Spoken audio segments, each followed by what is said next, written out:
Subscribe to our channel and click on the bell icon for all the latest news and updates. You're watching One India News. This is Gulab.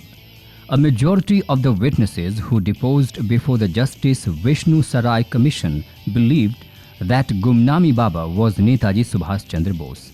The commission was set up in June last year to probe the identity of Gumnami Baba, who was widely believed to be Bose. Justice Sahai has submitted his report to Governor Ram Nayak. He said that the primary sources of evidence for the commission were the witnesses who either appeared before me in prison or whose affidavits were treated by me as statements.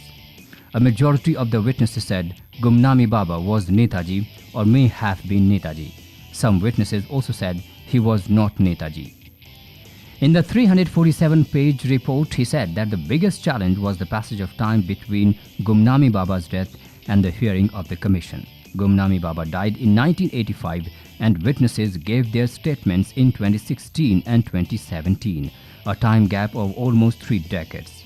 It is natural that with the passage of time, their memory dimmed and at times they were prone to imagine facts and events about which they deposed, he said.